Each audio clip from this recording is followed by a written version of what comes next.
Everyone, good morning. हमने जैसे कि नेक्स्ट चैप्टर में सेमेस्टर 5 का इकोनॉमिक्स का सेमेस्टर 5 का सिलेबस के बारे में आप लोग से डिस्कस किए थे। अब मैं इकोनॉमिक्स में बजट के बारे में कुछ डिस्कस करना चाहती हूँ, जिससे बजट के बारे में आपकी पूरी जानकारी होगी। जैसे कि बजट कैसे आया, क्यों आया, कैसे अभी बजट चल रहा है, क्या बजट में है। तो पूरी जानकारी के लिए मैं अभी बजट शब्द कैसे आया, क्यों आया, कहाँ से आया, इसके बारे में इस चैनल में डिस्कस करूँगी।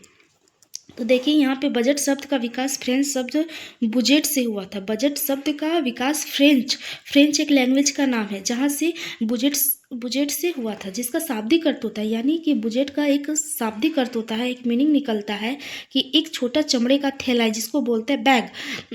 इंग्लैंड के प्रथम प्रधानमंत्री सर रॉबर्ट वालपोल ने 1721 से लेकर 1742 ने अपने वित्तीय प्रस्ताव के दस्तावेज को चमड़े के एक थैले में रखा हुआ था। जब वालपोल ने अपने वित्तीय प्रस्ताव को संसद में प्रस्तुत किया तो लोगों ने मजाक उड़ाया और कहा कि बजट खोला गया। इसके बाद वार्षिक आय व्यय से प्रस्तावों के लिए बजट शब्द का प्रयोग होने लगा, यानी कि बजट का शुरुआत यहीं से हुआ है।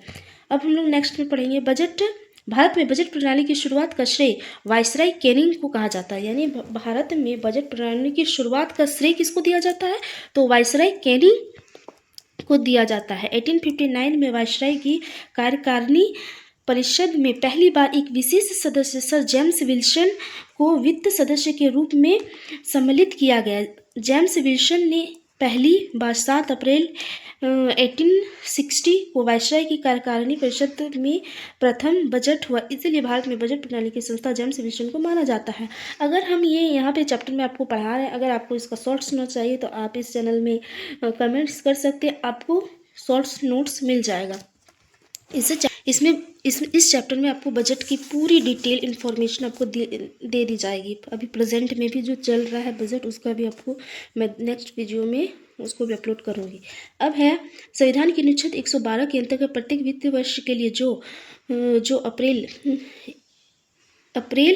1 से 31 मार्च तक चला जाए, केंद्र सरकार की अनुमानित प्रस्तावियों तथा व्ययों पर वितरण पार्लियामेंट के सामने रखना आवश्यक होता है। इस वार्षिक वित्तीय वितरण संविधान में बजट के लिए प्रस्तुत किया जाता है, जो केंद्र सरकार में बजट कहा जाता है। हो गया। अब हम नेक्स्ट यहाँ से पढ़ेंगे स्वतंत्र भारत का पहला बजट। स्वतंत्र भारत यानी हमारा भारत देश जब आज़ाद हुआ था, उस टाइम बजट 26 नवंबर 1947 को 1947 को पहले वित्त मंत्री, पहले यानी कि जब हमारा भारत देश आज़ाद हुआ था उसके 2 महीना बाद 26 नवंबर 1947 के पहले वित्त मंत्री कौन थे, वर्ष मुखर शेट्टी द्वारा पेश किया गया था। यह बजट 15 अगस्त 1947 से 31 मार्च 1948 तक 7.5 माह की अवधि में लिया था। जॉन मथाई को वर्ष 1950 में गणतंत्र भारत का पहला केंद्रीय बजट पेश करने का गौरव प्राप्त हुआ था।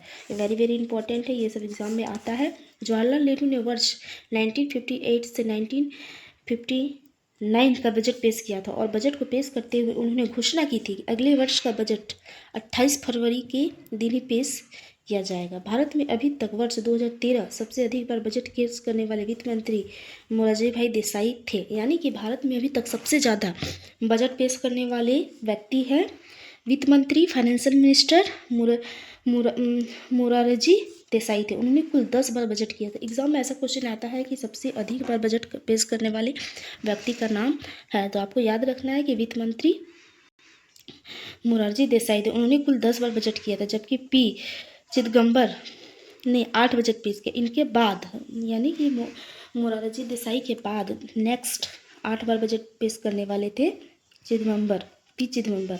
वित्त मंत्री के रूप में वर्ष 1980 में डॉक्टर मनमोहन सिंह ने देश के आर्थिक उदारीकरण की नीति लागू करने की घोषणा की थी। अब यहाँ पे हो गया। अब हम लोग यहाँ से दूसरा, अब हम लोग टैक्स के बारे में पढ़ेंगे।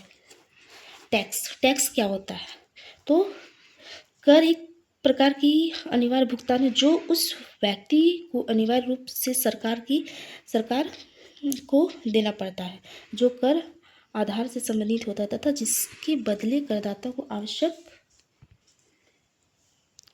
तो कर एक प्रकार का अनिवार्य भुगतान है जो उस व्यक्ति को अनिवार्य रूप से सरकार को देना पड़ता है जो कर आधार से संबंधित होता है तथा जिसके बदले करदाता को आवश्यक रूप से कोई लाभ नहीं प्राप्त होता है। कर आधार से आशय उससे है जिसको आधार बनाकर कर लगाया जाए, जैसे आयकर का भुगतान। यानी कि इस चैप्टर में आपको कर के बारे में उतना डिटेल में नहीं पता चल रहा है, लेकिन मैं नेक्स्ट वीडियो में कर के बारे में आपकी पूरी इन्फॉर्मेशन लाऊंगी, पूरा डिटेल में आपको कर के बारे में बताऊंगी। कर दो प्रकार के, एक होता है प्रत्यक्ष कर, एक होता है अप्रत्यक्ष कर। प्रत्यक्ष कर को डायरेक्ट टैक्स बोलते हैं और अप्रत्यक्ष कर को इनडायरेक्ट टैक्स कहते हैं। अभी मैं इस वीडियो में ये सब के बारे में डिस्कस नहीं करूँगी, नेक्स्ट वीडियो में जब मैं लाऊंगी तब आपको कर के बारे में पूरी डिटेल में इन्फॉर्मेशन आपको देंगे। Thank you everyone.